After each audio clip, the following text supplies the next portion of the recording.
Everybody to the social brain. This is episode 18, and today we're talking about who we are. We're talking about self, the self in the brain, the neuroscience of yourself. And to discuss this with me is my co-host Taylor Guthrie, an expert on the neuroscience of self. So I'll hand it off to him to get started.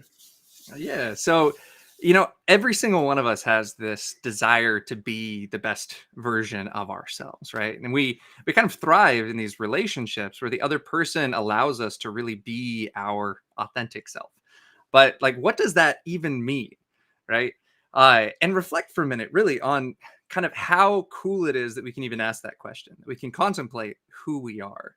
Because as humans, we have this incredibly rich sense of self, right?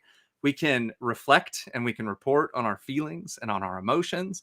And we can distinguish that those feelings and emotions belong to us, that they're separate from the people, from the other living things around us, right? We can also monitor our behavior in real time, and we can make sure that things that we're saying, the things that we're doing, are in accordance with social rules, with social conventions, to avoid embarrassment, to avoid ostracism, right? But I think most importantly is that we as humans can create these incredibly complex, multifaceted identities, right? These things that define where it is that we fit into kind of the social fabric that we're a part of. And they give us like drives and motivations. They allow us to accomplish things and to pursue things that are like really long term, right? And something that I think is really cool is that most of these behaviors are very uniquely human, right? And so that's pretty good evidence that what we're working with are pretty advanced, evolved neural circuits that allow us to do these things, right? And so today we're going to kind of start by thinking about why it is that a self probably emerged in the first place. Like, why do we need a self as a species? And then we'll get into a lot of the really cool neuroscience around this, like how we started to really pick apart like what it is about the brain that's allowing us to produce this sense of self, how it gives us this feeling that we are this agent out in the world. And then kind of at the end, we'll explore these identity processes, like how identity forms through adolescence, and how we can really capitalize on a lot of these identity principles to make really kind of lasting and meaningful change in our lives. These are things that we've mentioned a lot on this podcast, but I think this has been a long time coming. Like this is my cup of tea. Uh, this is what I study. So I'm a little biased, but I love thinking about this kind of stuff. And there's some really cool stuff that we've already figured out, and some really interesting kind of directions that this is going in the future. So We're going to be really, really selfish today. So should we explore that first question that you mentioned? Like, why do we need a self? What's maybe the evolutionary argument for that? Yeah, and I think it's important to notice that I don't think are kind of alone in the fact that like we have a sense of self, right? I think phenomenologically, like the actual experience of being an agent in the world is something that most living things have. I think even down to maybe like the single cells, like they know that they're that they need food, that they need to maintain some type of nutrient balance and things like that. And there's even evidence that they have like memory, like bacterial cells have memory and things like that. But I think what's uniquely human is this kind of narrative sense of self that we have, right? Of really kind of defining kind of this story of who we are and where we're going and how we fit into the family that we're a part of, or the work that we do, or anything like that. It's kind of how we fit into the social fabric. It's a very social oriented thing. That definitely makes sense. And we've talked about, I was just going to kind of piggyback on your point about kind of the self as an object, as an individual organism Mhm. in the world, rather than this more psychological narrative based self that we're going to be really focusing on in this episode. But we talked in the past about interoception and about how the body influences the brain and emotions. And I would think that would be most relevant to kind of the more self as object. And maybe I'm not using that term quite right, but I'm sure it also plays into our narrative sense of self by influencing our emotions and our story of our life. But anyway, I just wanted to kind of mention that we're going to be talking a lot about the prefrontal cortex, and especially the medial prefrontal Yep. cortex. But anyone out there who's like a fan of the insula and interoception, don't be disappointed, because we do have an episode on that you can check out too. Yeah, and it's an important part of who we are, because we do have these feelings, we have this body that we're in, we have this experience of moving through the world.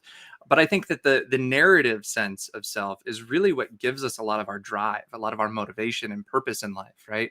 It's how we really define where it is we came from and why that's important to move us forward in life, right?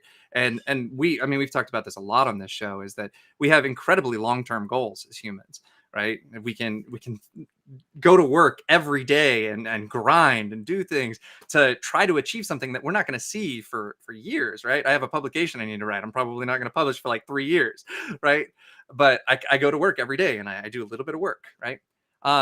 But something that really kind of sticks out to me, that was really interesting when you think about kind of the formation of like, why did this narrative sense of self kind of emerge in the first place? I think that it's very socially oriented, right?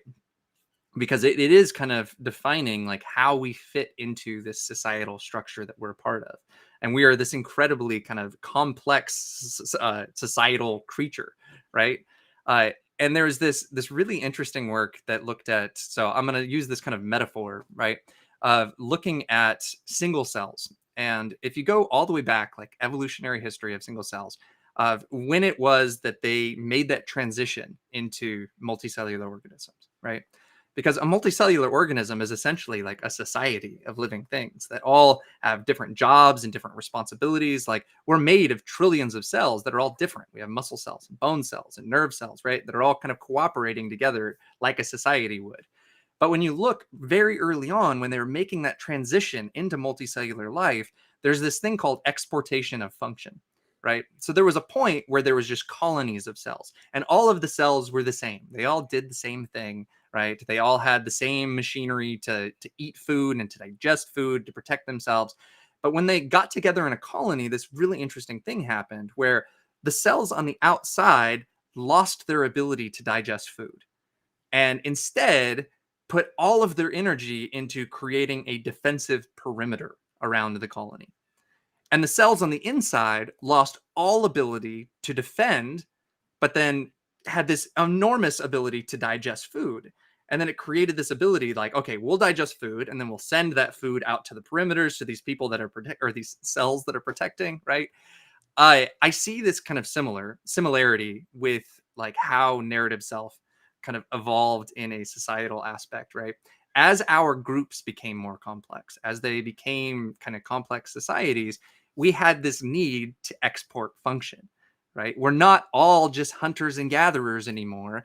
Now that the society is more complex, you need to do that job and you need to do that job, and we need to work together, and you need to lose the ability to go out and pick the right berries because you need to make horseshoes or you need to build houses, right?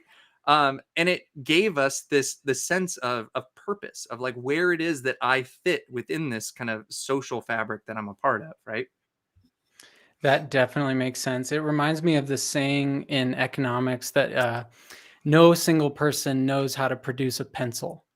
And Right. it's this idea that, you might know a lot about the chemistry of graphite, or the material properties of the wood that's used in these pencils, or, but I mean, it might be an over exaggeration. There might be some genius out there who knows how all these things come together, how the metal for the thing that holds the eraser on gets produced, and the eraser itself, and how that all comes together and everything. But it's just basically pointing to this idea of specialization, that we live in such a complex society now that there can be, you could devote your entire life to studying the properties of erasers and how to make those more effective and cheaper, or however that goes. But anyway, yeah, that was a little bit of a digression.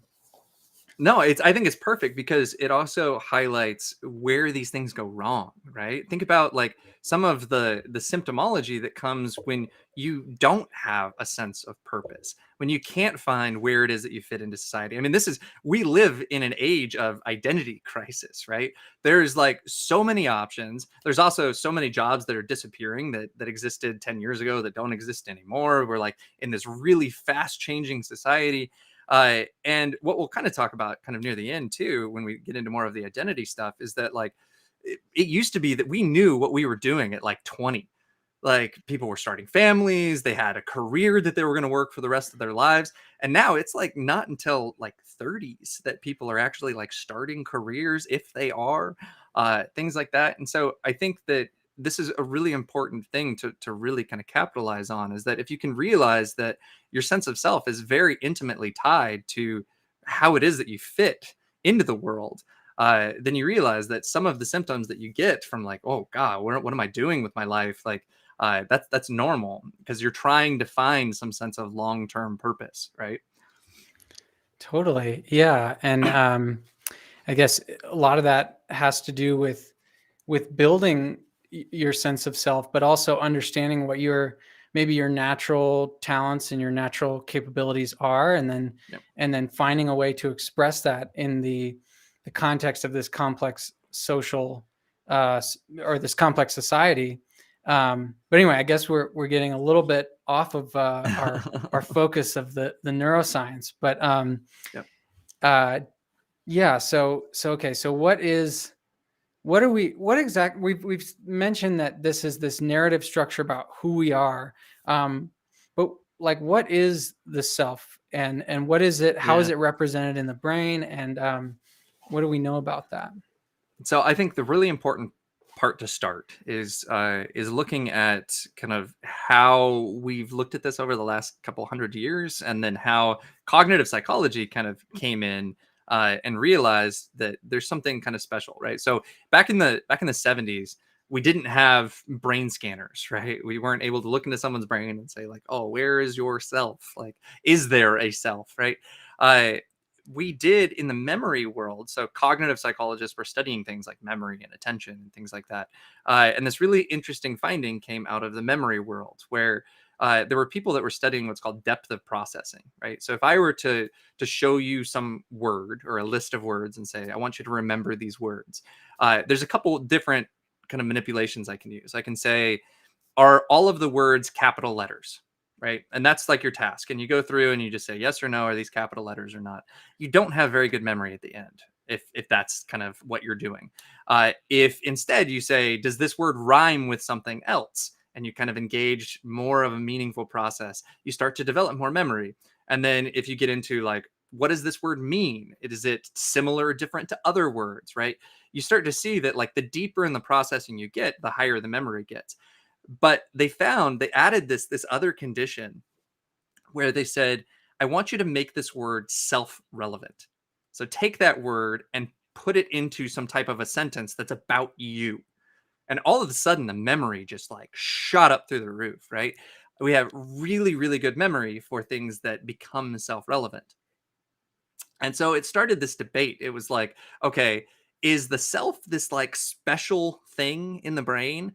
Or is it just this, every piece of information is processed the same way, but it's just this higher level of processing, right? The problem at the time is that you couldn't really figure that out without looking into someone's brain. And both theories had the same behavioral prediction. They both resulted in higher memory, right? And so So it wasn't until the 90s that we could figure that out. so just to clarify that, the first Yeah. theory was that the self is, it's something special in the brain, in the mind, and therefore it has this kind of like, I don't know, almost magical property of being able to consult or allow us to recall information from memory more easily. And then the second theory was that no, it's not this special thing. It's just that you have a lot more information, a lot more context about yourself and your own like history. So therefore, you're going to be, when, like you were talking about with the depth of processing, you're going to be processing any information about yourself more deeply because you've got this whole like framework and context about yourself. And then so therefore you'll recall the information more easily. And so they both have the same behavioral prediction, but then you're saying they could differentiate that on the basis of the neuroscience. And that was the thing. It was like, because if the self is something special, if it's this special cognitive structure, then you should see a different brain region come online for self stuff that's not online for any of the other word stuff, right? Okay. So if it was depth of processing, then you would see the same brain regions processing everything, but maybe just like different activity or whatever. And so it wasn't until the 90s that MRI became a thing. We had EEG, but EEG even we didn't have the computers to really make sense of a lot of it either, right? And so it's only been within the last 20 years that we've started to figure out that, like, wow, our brain is doing something really kind of cool and special.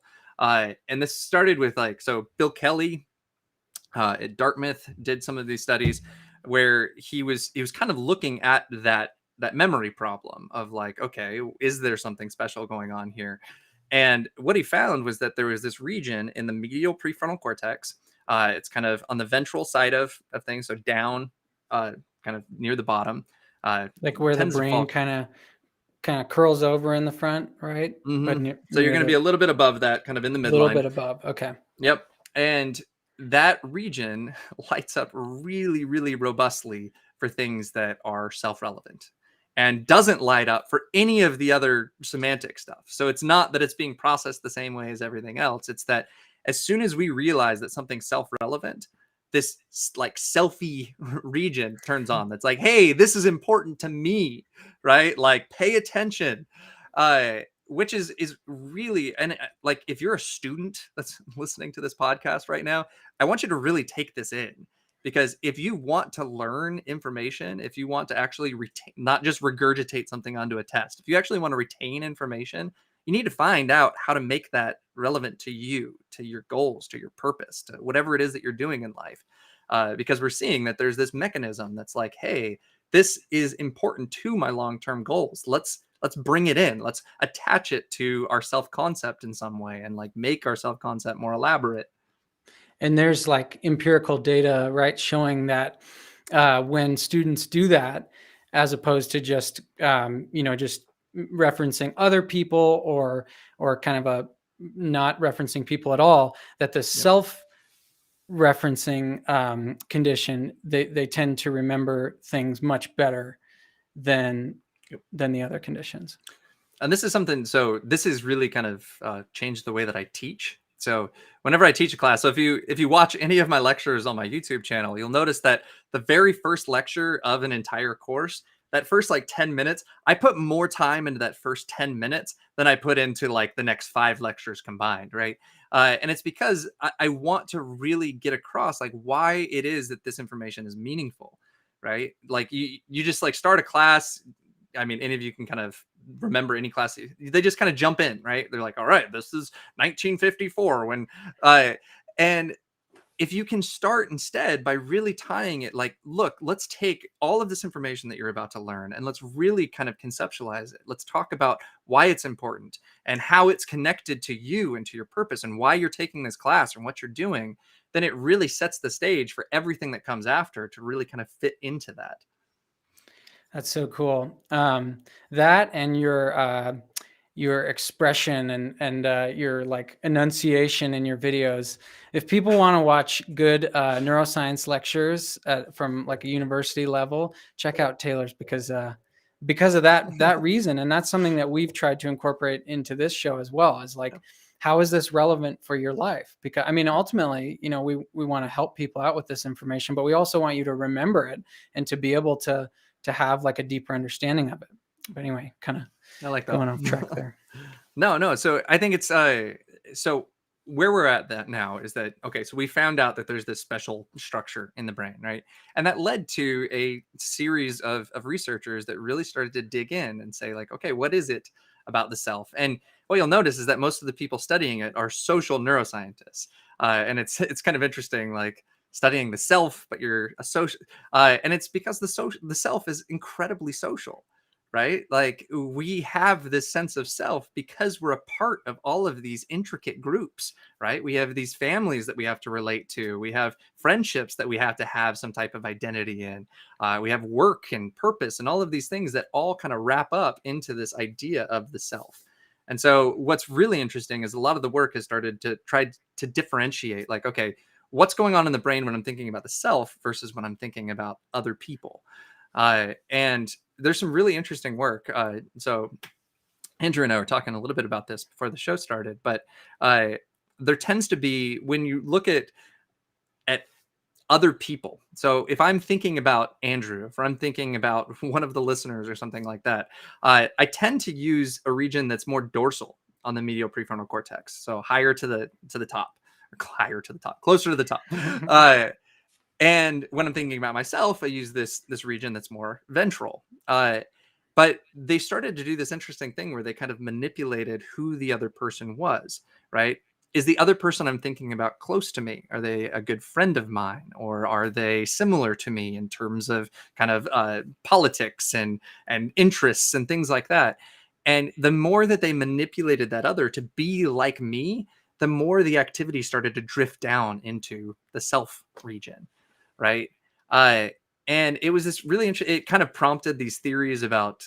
There's this simulation theory that, like, me understanding other people when they're close to me, I can, because you have to think about social cognition as a predictive thing, right? So I'm trying to predict what the other people around me are going to do, right? How they're going to react to me, how they're going to kind of communicate with me, and all of these things.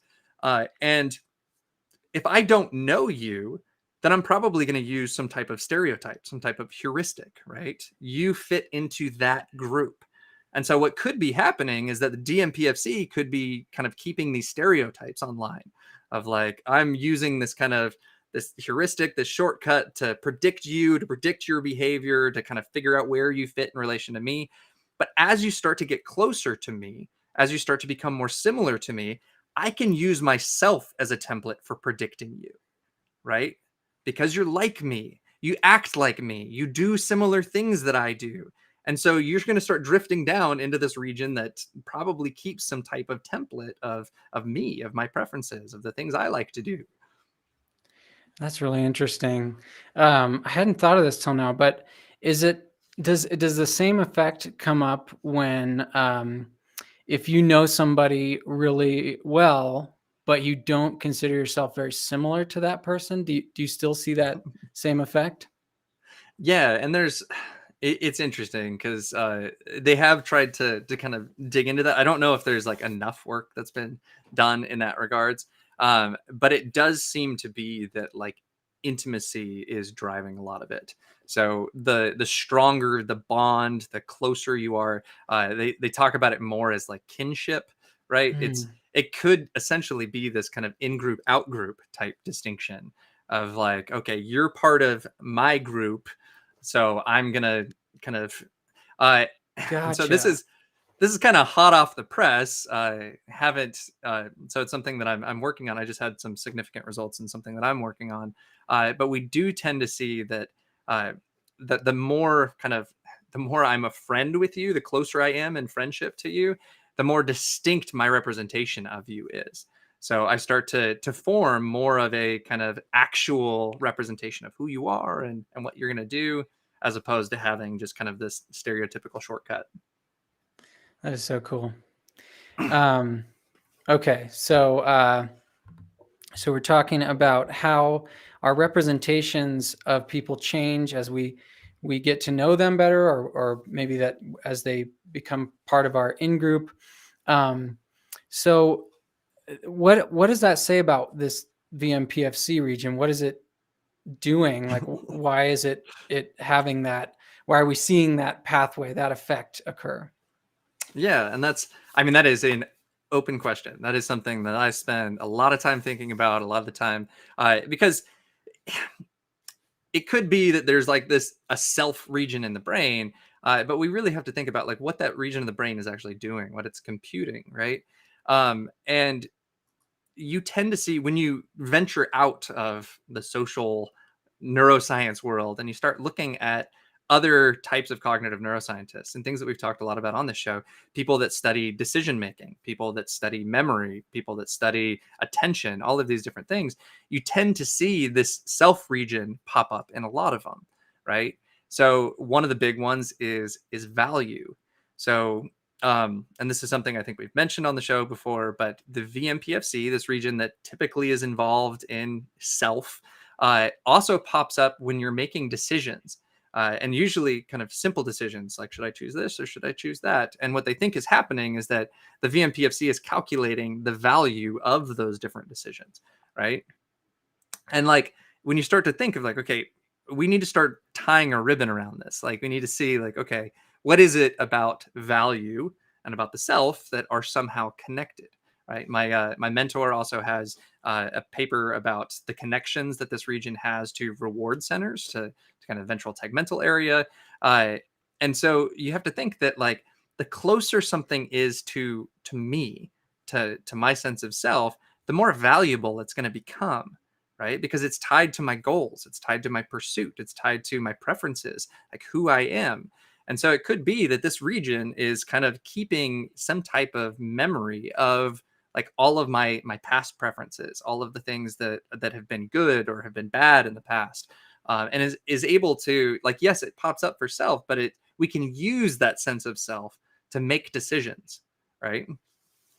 Yeah, yeah, that's really interesting because we've talked a little bit. We've mentioned the work of Kent Berridge and Morton Kringelbach on pleasure, and one of the findings, one of the hedonic hotspots, one of these areas that you can stimulate and at least in animal models reliably get what appears to be a hedonic response. Like these animals are experiencing pleasure when these spots are stimulated, and one of them is in the orbital frontal cortex, and this is really close to this vmPFC region we're talking about. And so I think that pleasure and value probably have this really tight correlation between them as well. And I mean, when you look at the psychology literature, we have an incredible positivity bias when we're considering ourselves, right? We tend to see ourselves, and this is, I mean, kind of the normative self, not necessarily thinking about like mythology, but if you go out on the street and you ask 100 people who's above average intelligence, you're probably going to get like 95% of them are going to say that they are, right? That's statistically impossible. But it's because we have these positive views about ourselves, and it's what allows us to kind of maintain drive and maintain motivation and purpose. And it's the kind of things that fall away in pathology, right? We tend to lose that sense of positivity when we get depressed, when we get anxious, and things like that. But that could very much be tied to the fact that this like self region is very connected to all of these kind of reward circuitry things, these positivity, hedonic pleasure things, right? And yeah, and the video or our last episode where we talked about the hope circuit, which is really best characterized in rats, but there's good reason to think that it does exist in humans, and it is from the vmPFC to the dorsal raphe nuclei, and when that pathway is activated in the context of stress, it kind of immunizes us against this effective learned helplessness. In other words, we get a greater sense of control over adverse circumstances. And perhaps this has to do with the vmPFC being so important for our sense of self and efficacy, maybe. Yeah, and I mean, we're starting to paint this picture of how powerful identity can be, right? Our sense of self. That if we can truly kind of develop a strong sense of who we are and where we've been and where we're going, right, and have this kind of this purpose and this drive towards that region that tends to be involved in selfhood is also involved in regulating hopelessness, right? Of regulating like, look, no, I do have purpose, I do have drive, right? I'm not helpless, and we need to maintain the type of chemicals that are going to get me out of bed and keep me moving, right? The other thing that's really interesting, and this harkens back to one of the very first videos that Andrew and I did, was that you tend to see this region pop up in like the goal literature and like cognitive control. So if I'm thinking about accomplishing goals, right, what we tend to see is that when we're creating goals, we tend to see these lateral regions of the frontal cortex. So regions on the outside of the prefrontal cortex. They're very effortful, right? When I'm like putting together a plan, like it's like, oh, I need to like think about this and I need to think about this, right? You're putting all of this effort in. But what a lot of the goal literature tends to to look at is that they think that the medial parts of the frontal lobe, which would involve the self region and all of this, tend to be goal monitoring regions that are not effortful, right? It's like, okay, I just put all this effort in to create this goal about who I am and where I want to go. But now I've transferred it to this region that just kind of keeps all of that online, right? And like, I don't have to think every day when I wake up, like, I want to be an academic and I want to teach, right? I go to work and I do the things that are leading me to that ultimate goal, right? And what I think is ultimately happening is that we're essentially keeping this model of ourselves online. And it's essentially like when you think about what identity is, like what the self is, and this might be controversial. This is like a way that I see it, but I see it very much as a goal directed process. Like me defining who I am is defining the types of behaviors that I need to engage in to continue being that thing, right? If I define myself as a husband and as a father, that means I am taking on the responsibility of engaging in the types of behaviors that a good husband and a good father do, right? It's a goal process. It's like I need to continue engaging in these behaviors. And so if you have that online all the time, then it's tuning your attention to look for those things, right? If I define myself as a husband and as a father, my attention is going to be hopefully looking for the types of things that tell me whether or not I'm being a good husband or whether I'm being a good father. That is so interesting. I've this is kind of off topic, but I've been reading this book called "The Gap and the Gain," which is Yeah. really just about I don't know. It's kind of like about success and happiness while you're pursuing something, but they talk so much about this idea of focusing on the gain rather than the gap. And what they mean by that, this guy, psychologist Benjamin Hardy, and his co-author Dan Sullivan, what they mean is that the gap is how far you are from your ultimate goal, your ideal, really, and the gain is how far you've come. And what they find, at least anecdotally, is that focusing on that gain gives people a much greater sense of motivation, a much greater sense of efficacy and happiness, really, than when they're so focused on the far off goal and just constantly, that, and ultimately those goals can really be a moving target, kind of always receding as you approach them. But if you focus on that gain, on the progress that you've actually made, it seems to kind of boost people's happiness and motivation for whatever they're doing. And I'm just kind of trying to relate that to what you're saying, because it sounds like the medial PFC might be more about yourself, about who you are and about what you've actually done in your progress. And then these lateral regions are kind of keeping that goal, that ideal online. And maybe I don't know, this is getting maybe a little woo, but the more we shift our processing toward these medial regions, maybe there's some benefit to that.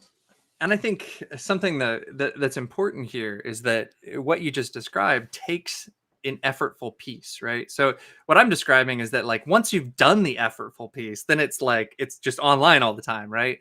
But if you don't put the effort in, then like what is online, right? And you think that like this region is involved in like rumination, right? And like thinking about the past and thinking about the future and all of these things. And if you're constantly feeding that model negative information, if you're constantly feeding it like, oh God, look at all these terrible things that I did in the past, I've never accomplished anything, and like I wasted all my time doing this and doing that, and like where am I ever gonna be, right? And you start looking at you've now created this model that looks for proof that you're unsuccessful, right? Because now the goal is kind of negative in a sense. It's like look for all of the reasons why I'm not successful. Where what you're Okay. talking about is really about building up a model of success. And I mean, this even ties into a lot of the gratitude work that we've maybe talked about on past episodes too, is that like gratitude is a way of bringing positive emotion from the past into the present, right? And it's saying like I'm thankful for all of those things that happened before because they allowed me to be who I am now and to think about what I can accomplish in the future. Um, but those, like I said, those are effortful processes. You need to put time into actually building the model. And this came up, I think, in our last episode of like thinking about this as a biased data set. Like when you think about AI and AI being like this huge thing right now, if you train AI on a bunch of negative crap, it's going to produce negative crap, right? And if you train it on a bunch of positive crap, it's going to produce a bunch of positive crap. But right, but it's all about what we're training that model on, and it does take some effort to actually put positive stuff into that model to tell it to look for positive things. Okay, yeah, that clarifies it. That's really so interesting. Well, so okay, so while we're talking about um, identity and we're talking about who we are, um, you know, I don't want to skip too much, but are we getting into kind of the creation and development of identity as we age from childhood to adulthood? Or is there something else you want to mention before we I get think to that? there's one more thing that I want to mention, and that's ultimately what happens when this piece of the brain goes away, Mm, right? Because we're talking about like all of this stuff in very kind of like fanciful language. Like a lot of this hasn't been studied really well. This is a lot of speculation about kind of how all of these pieces are fitting together and kind of tells this kind of cool story. But something that's really telling is what happens when that piece of the brain gets damaged or when that piece of the brain turns off because you're taking some type of substance, some type of drug, right? And the earliest example of this is Phineas Gage. Phineas Gage had a pole go right through his frontal lobe, and mhm. it changed who he was, right? It changed his personality, it changed his sense of direction and goals and purpose. um, but something that's really interesting that goes offline when you lose these regions is your ability to monitor your own behavior. And so you're no longer able to like filter your language. You're not able to know like in the moment that you're breaking social conventions, that you're breaking rules. And so that's another piece to this puzzle, is that this region is also keeping online all of these relational qualities as well, of like how it is that I'm supposed to act and I'm supposed to behave in accordance with all of these people around me. Definitely, yeah. And I was just thinking of a different case study that was first described by, I don't know his first name, but Esslinger and then Antonio Damasio. Mhm. This guy, patient EVR, is how he's known in the literature, and who got uh, I think it was a meningioma, a tumor in that region of the frontal lobe, the kind of anterior sort of ventral frontal lobe, and that I believe it was removed on both sides. Um, but anyway, he started showing this pattern of behavior that was completely out of sync with the rest of his life. He got like a divorce. I mean, it's really sad actually. He got a divorce and he started gambling and just like losing all his money, and married a prostitute, and it just like his life kind of went down the tubes because he wasn't able to interact in a like he seemed to have, okay, like first of all there was more brain regions than just the single one that we've Yeah, been yeah. mentioning here that were damaged, but he really had trouble following through on goals and just staying um, it, within sort of like established social norms, to the point that he just couldn't really function in normal society. But anyway, yeah, just wanted to mention that. I No, brought that to mind. and I think that's interesting because it does highlight the role that these regions play in regulation, right? That our sense of identity, our sense of self, is something that allows us to shape our behavior in the moment, right? It's able to tamp down impulses. It's able to tamp down emotions and feelings and things like that, that may not be appropriate for the given moment. And I think what you're kind of getting at that might be really interesting is that like so much of that regulatory ability is built into our views of the future, right? Of who we want to become, of our goals and our processes. And it's like, okay, if I act this way right now, then I'm destroying these relationships, and that's going to prevent me from being the kind of person that I want to be in the future, right? And so I think that so much of our ability to regulate is built into these kind of self-directed, long-term, kind of goal-oriented processes. Yeah, that's so interesting. I mean, you can kind of see it in your own life if you have these large goals and they're really clear to you, and or, you know, and also these social goals like what we're talking about, who you want to be in the world.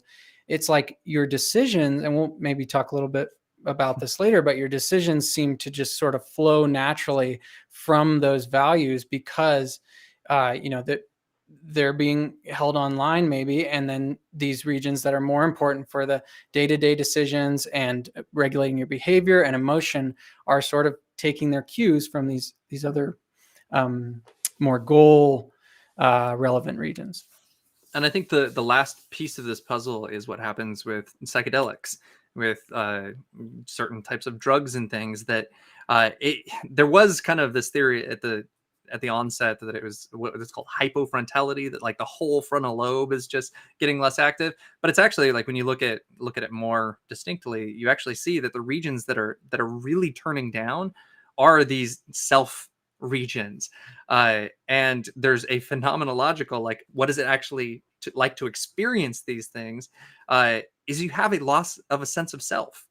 Like you're Mm. kind of in this moment, you lose this sense of self. It happens in like meditative practices and all of these kind of things. And so it's really interesting when you start to really put all of these pieces together, that you see that like the self is at the core of a lot of our abilities as human beings to achieve what we're able to achieve. And so I think that would Yeah. be a good spot to kind of get into identity.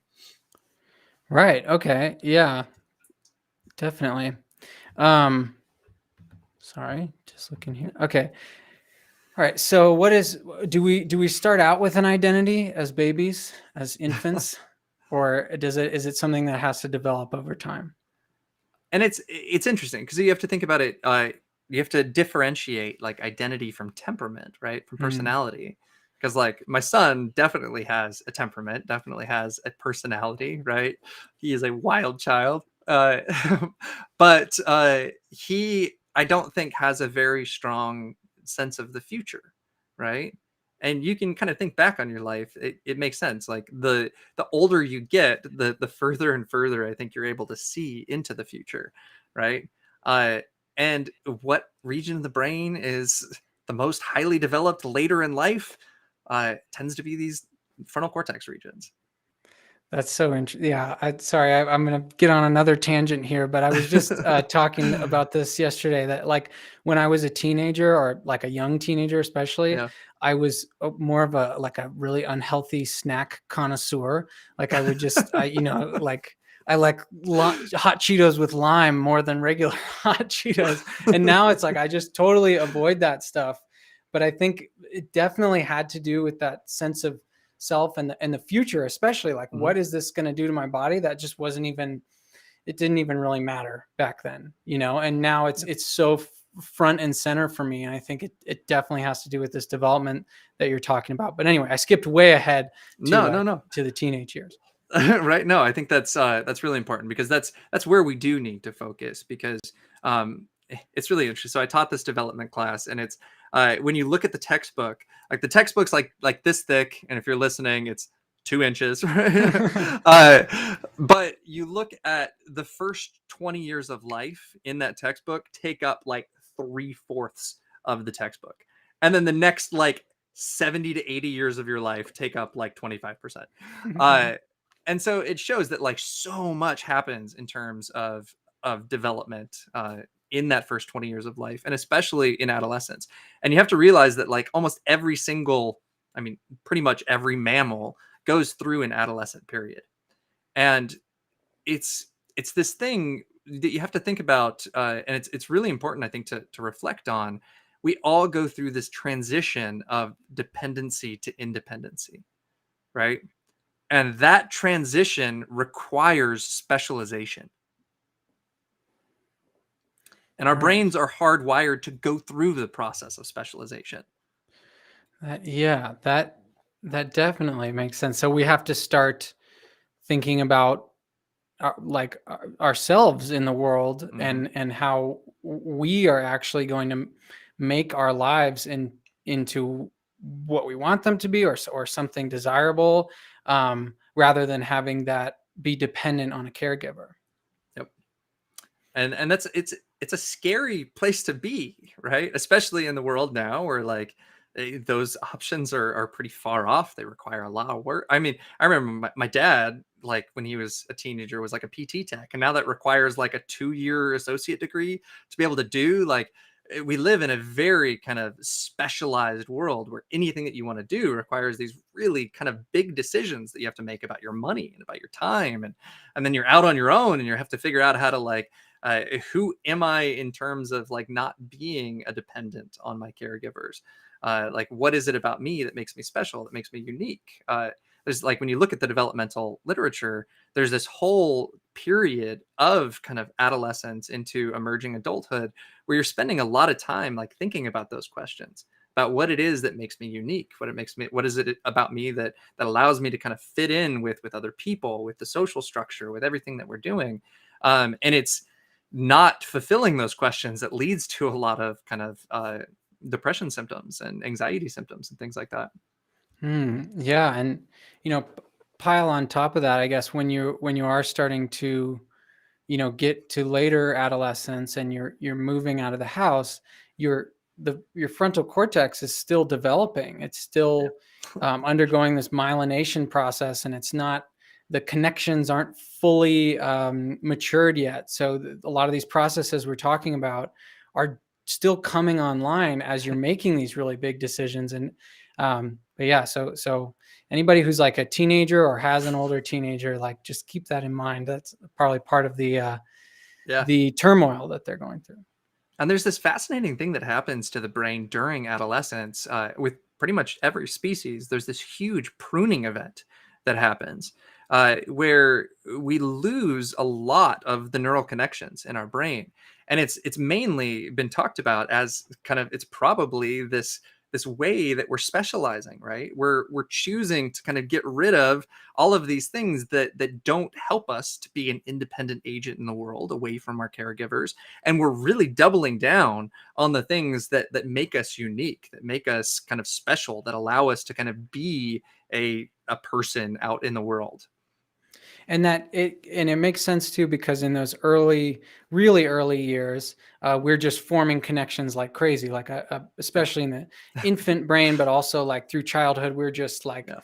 our brains are forming all kinds of connections, and then there's this pruning event that starts to happen in adolescence where a lot of those connections get cut back, and then like Taylor's saying, we start to like specialize our mental software toward the society that we live in many ways, or the social context, just our general context.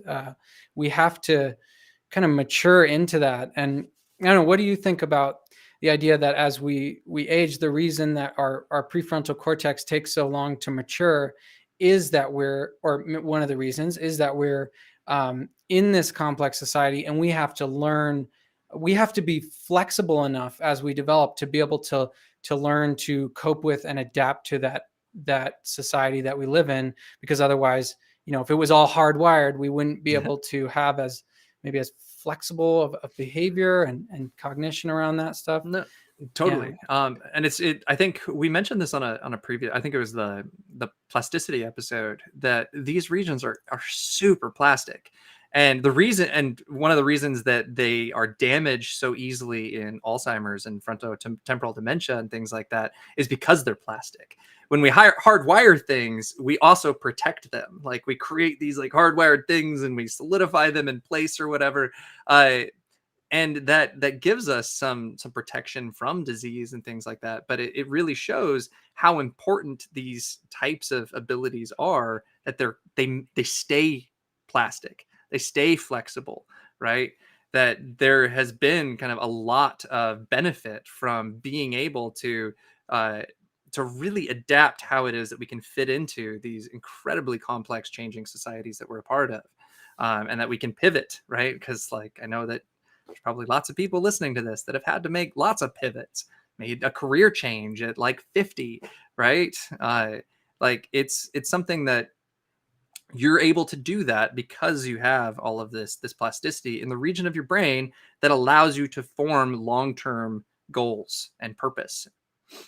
And is that and within that long-term goals and purpose, like you're talking about earlier, is maybe your identity, like who you want to be. And so that can also kind of shift and change over time.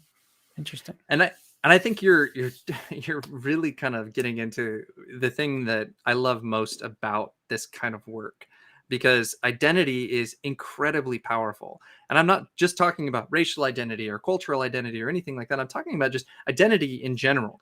There's a something that I do with my students, right? I just put the question, who am I, up on the board, right? And I give them 5 minutes and I say, write down as many descriptors to that question as you can. And at the end of it, it's a really interesting reflection, because you see that there's a certain percentage of those words that are kind of independent oriented. They're about me. They're about me going through the world and accomplishing things, right? But there's a huge portion of them that are relational, right? I mentioned a couple of them already. I'm a husband. I'm a father. I'm a scientist, right? These are how I fit in to these social groups that I'm a part of, right?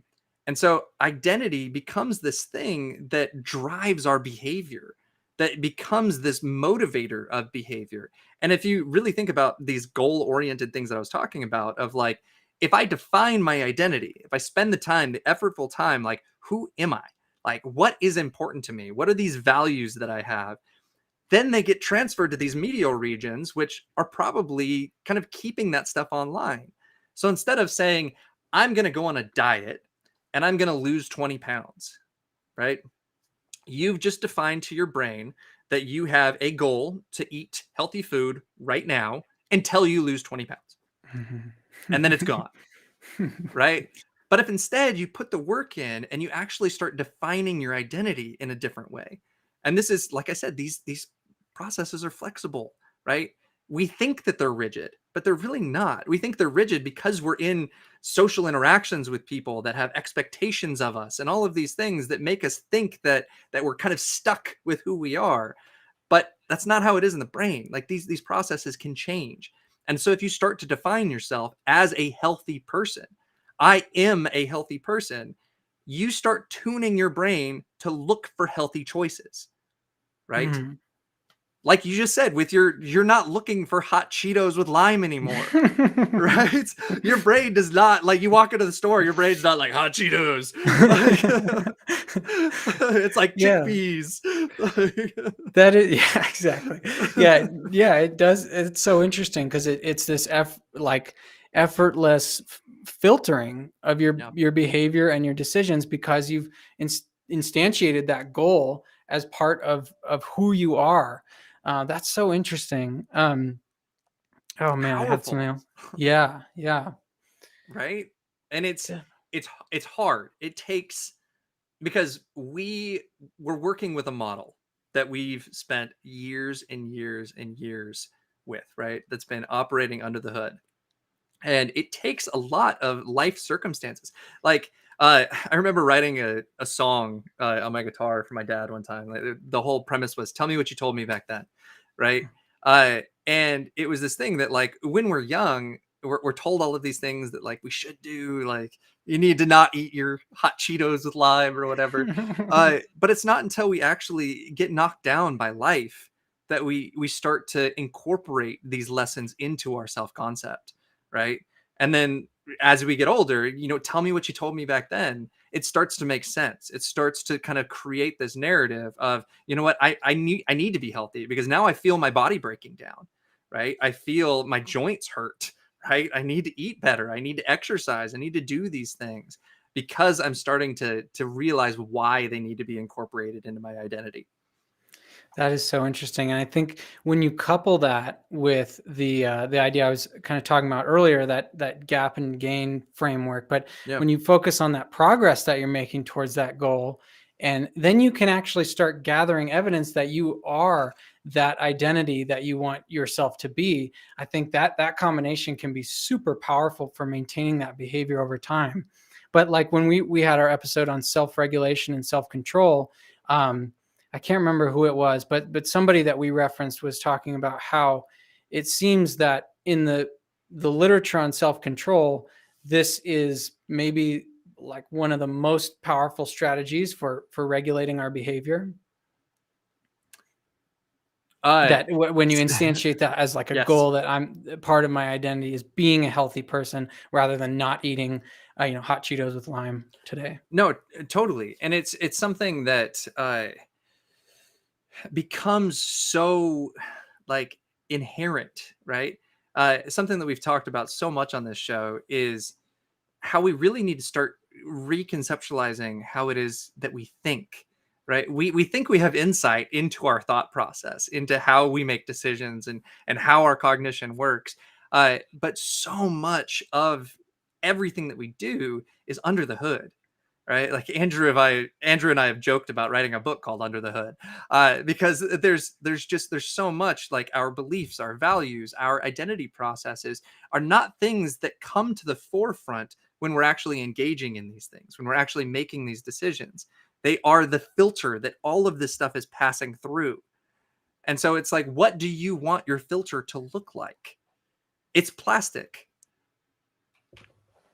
Then that seems like that should be one of the take home messages for this episode, that filter, that identity is plastic and you can change that over time. And that seems to be a theme that's coming up in our last few episodes, that Mhm. what you take yourself to be, what you think yourself capable of, those are plastic, those are changeable. And employing some of these evidence-based tools and strategies can help you accelerate that process of changing your identity and then achieving the goals, by enacting the behaviors that allow you to achieve those goals. This is why I really like going back to it's like old philosophical work. So that's kind of like I like listening to philosophy on the side, but there's a branch of philosophy that really sticks out for me, and that's existentialism. And existentialism is all about meaning making. And you have to think, I mean, this was what, 150, 200 years ago that like these questions started to really kind of come to the forefront of philosophy, of like, do we define our own meaning, right? Because so much of human history has been about others defining our meaning, right? About God defining our meaning, about our social group defining our meaning. And it took a lot of really kind of influential thinkers to be like, no, we create that. We create our purpose. We create our drives and our motivations. And like the thing about existentialism is that it recognizes that we live in an incredibly absurd world, right? If you really think about what we're doing right now, we are bags of water and chemicals that are sitting on chopped down pieces of trees with like metal components and a computer that are put together in this camera. It's absurd, right? But somehow through all of that, we're able to maintain a sense of purpose, right? And that sense of purpose is something that we put the effort into.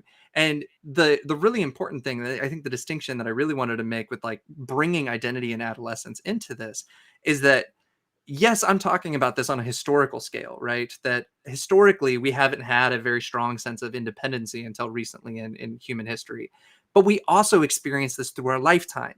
We go from being very dependent on caregivers, on those around us, to being more independent.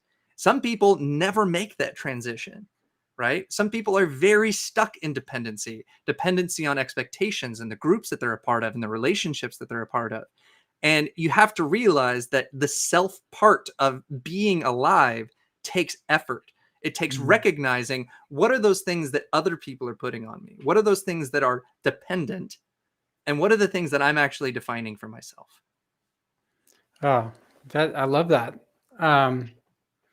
Yeah, it's it has to do with forming what our values are, what we really care about, and what we really want in life and for life. And wow, yeah, no, it's fascinating stuff. I'm as And we much a have we have student. Oh yeah, go for it. Yeah, we I have a was just gonna nice. say we have Paolo that I guess is liking this too. So thanks from the Brazilian Amazon. That's awesome. Yeah, I'm not even gonna try to pronounce the rest of his chat message. It's in Portuguese, and yeah, I would completely butcher it, but I assume it's all good stuff. So thank you, Paulo. We'll plug it into Google Translate later. Yeah. Awesome. So I think we're kind of running up to the end. Do you want to say a few words, Andrew? Yeah, sure. Just thank you everyone for listening, for checking this out, and make sure to subscribe to both of our channels. I'm Sense of Mind, and Taylor is the Cellular Republic. We're going to be trying to do these episodes a little bit more often, maybe a more closer to a weekly basis, but we'll see.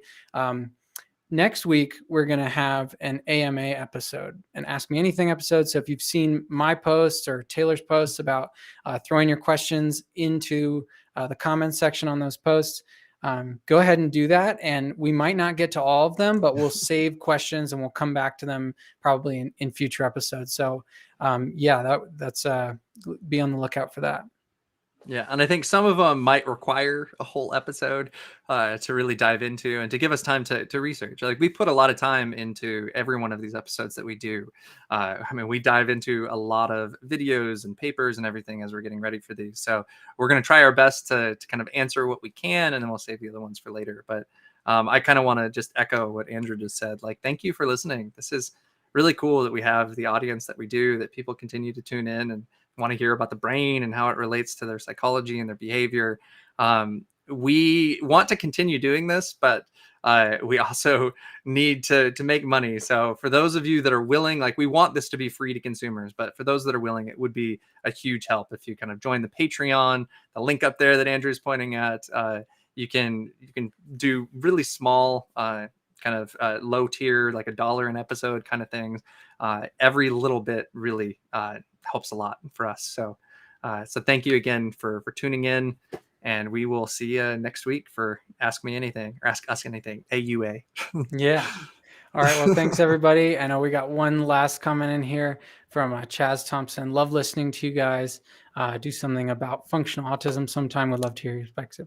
We'll keep that on the lookout, or we'll keep that in the future for the books for the next episode. Whatever I'm trying to say here. But yeah, thank you guys so much. We'll catch you next time.